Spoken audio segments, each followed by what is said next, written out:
మంది జనాలు ఉంటారు. మీరు నిజంగా వాళ్ళు ఎవరో వచ్చి ఇది చేయాలనుకుంటే ఇట్లాంటి బ్యానర్లు ఎవరన్నా పట్టుకొని చేస్తారా? ఏది ఏపీని జగన్ వేడాలి, సాక్షిని భారత్ వేడాలి, అది భారత సాక్షిని వేడాలి. ఇది ఎలా ఉంది చెప్పండి మీరు? అంటే ఒక ప్రొవోక్ చేస్తూ జగన్ గారికి క్షమాపణ చెప్పాలి. దేనికి జగన్ గారికి క్షమాపణ చెప్పాలండి? జగన్ గారు ఏమన్నా మహిళలను కించపరిస్తా మాట్లాడా? ఇప్పుడు మీ డిబేట్ లో ఎవరో మాట్లాడతారు, ఇప్పుడు ఆ తెలుగుదేశం వాళ్ళే నన్ను తిడతారు, మీరు క్షమాపణ చెబుతారా నాకు? ఎన్నిసార్లు తిట్టలేదండి? ఇప్పుడు ఇదే లంబూతులు తిట్టిన వాళ్ళు ఉన్నారు నన్ను తెలుగుదేశం వాళ్ళు ఇదే డిబేట్ లో. మేము ఇంటికి వెళ్ళి బాధపడిన సందర్భాలు ఉన్నాయి, నిజంగా ఏడ్చాం కూడా. ఎందుకు ఈ డిబేట్లు అమ్మల్ని తిట్టించుకొని కొడక అని తిట్టారండి. తిడితే ఇంటికెళ్ళి బాధపడిన సందర్భాలు ఉన్నాయి. నేనైతే ఆ భాష ఎప్పుడు ఎవరిని తిట్ల.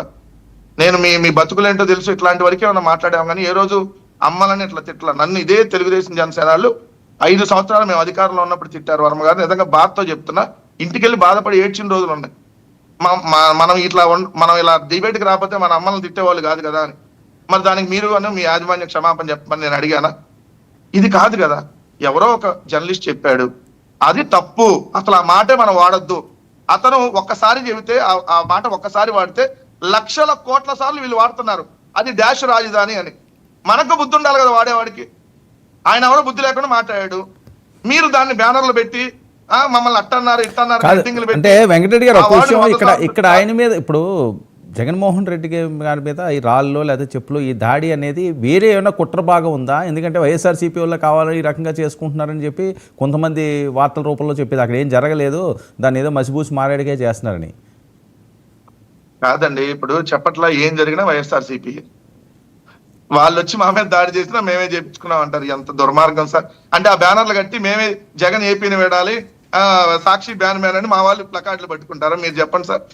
మా వాళ్ళు ప్లకార్డులు పట్టుకొని మా వాళ్ళు నిరసన వ్యక్తం చేస్తారా? మాట్లాడటానికి అవతల వాళ్ళకి కనీసం ఒక అవగాహనతో మాట్లాడాలి కదా. అవగాహనతో మాట్లాడకుండా ఏదైనా వైఎస్ఆర్సీపీ మీద తోసేయచ్చు, ఏదైనా నెట్టేయచ్చు. జగన్మోహన్ రెడ్డి ముఖ్యమంత్రి కావాలనే కదా కోడికత్తి కూర్చింది మీ అభిమాని. ఇస్తాను ఒక్క నిమిషం రాకేష్, నేను ఇస్తాను రాకేష్, నేను ఇస్తాను. ఎవరికి ఇచ్చింది వాళ్ళు తీసుకుంటే బాగుంటుంది. నేను ఇస్తాను. నెక్స్ట్ మీరే మాట్లాడేది కానీ రాకేష్.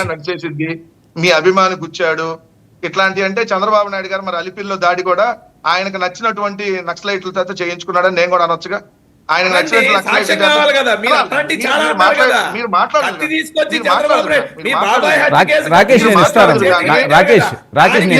రాకేష్ నేను ఇస్తాను. కాదు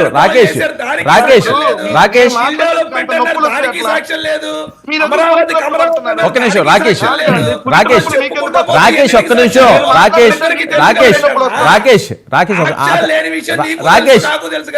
ఒక్క నిమిషం. రాకేష్ వెంకటరెడ్డి టైం అయిపోతుంటే నెక్స్ట్ మీరే మాట్లాడాలి. మళ్ళీ మీరు మధ్యలో వచ్చారనుకుంటే టైం వేస్ట్, దానివల్ల ఎవరికి ఉపయోగం లేదు.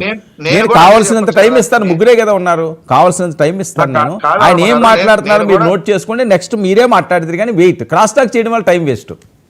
ఇప్పుడు ముందస్తు ఎలక్షన్స్ కోసం సింపతి కోసం చంద్రబాబు నాయుడు గారు చేయించుకున్నారని నేను కూడా అనొచ్చు కదా. అది మనం డిబేట్ సబ్జెక్ట్ బుల్ గా కాదండి. ఇందులో వేరే కుట్ర ఉందా ఆయన మీద? ఏమన్నా దాడి అంటే కొంతమంది కొన్ని మీడియా సంస్థల్లో లేకపోతే సోషల్ మీడియాలో ఏంటి జగన్మోహన్ రెడ్డి గారిని చంపడానికి చేసే కుట్ర అని చెప్పి క్వశ్చన్ మార్కు, ఆ అనుమానాలు ఏమైనా ఉన్నాయా మీకని? సార్ ఈ రోజుదైతే వాంటెడ్ గా జగన్మోహన్ రెడ్డి గారి పర్యటనలో డిస్టర్బ్ చేయాలి, జగన్మోహన్ రెడ్డి గారి పర్యటనని డిస్టర్బ్ చేయాలనేటువంటి ఒక ఆలోచనతో స్టేట్ అంతా ఇదిగో జగన్మోహన్ రెడ్డి గారి మీద నిరసనలు తెలియజేస్తున్నారని చెప్పి వాళ్ళ మీడియాలో పబ్లిసిటీ చేసుకొని దీన్ని హైప్ చేసుకోవడం కోసం వాళ్ళని అక్కడ పెట్టారు. చెప్పాను కదా సార్, 60 సంవత్సరాల ముసలమ్మ వచ్చి ప్లకార్డు పట్టుకొని సాక్షి గోబ్యాక్ అందంటే నమ్ముతారండి ఎవరన్నా? 65 ఏళ్ళు పైన ఉంటాయి ఆ ఒక పెన్షన్ తీసుకునే అవ్వ. సో అంటే ఎంత దుర్మార్గంగా వ్యవహరిస్తారో చూడండి. అంటే ఇక్కడ కారణం ఏంటి? వాళ్ళు చూపించేసి ఇదిగోండి జగన్మోహన్ రెడ్డి గారి పర్యటన అడ్డుకున్నారు, స్టేట్ అంతా ఇట్లానే నిరసనలు వ్యక్తం చేస్తున్నారని వాళ్ళు హైప్ చేసుకోవాలనే కార్యక్రమంలో భాగంగా వాళ్ళు ట్రై చేశారు. బొక్కబోరలో వాళ్ళే పడ్డారు. ఎందుకు? వాళ్ళే చెప్పులని ఇసిరేయటం వల్ల పోలీసులకి అన్ని దాడులు అయినాయి. మరి దానికి ఎవరు? శాంతి భద్రతల వైఫల్యమే కదా, ఈ ప్రభుత్వమే కదా దానికి బాధ్యత తీసుకోవాల్సింది. ఓ మాజీ ముఖ్యమంత్రి వెళ్తుంటే ఇంత శాంతి భద్రతలకు విఘాతం కలిగిందంటే ఈ ప్రభుత్వం ఘోరంగా వైఫల్యం చెందినట్టుగా దీనికి భావించాలి. సో ఇది ప్రజలు కూడా గమనించాలి.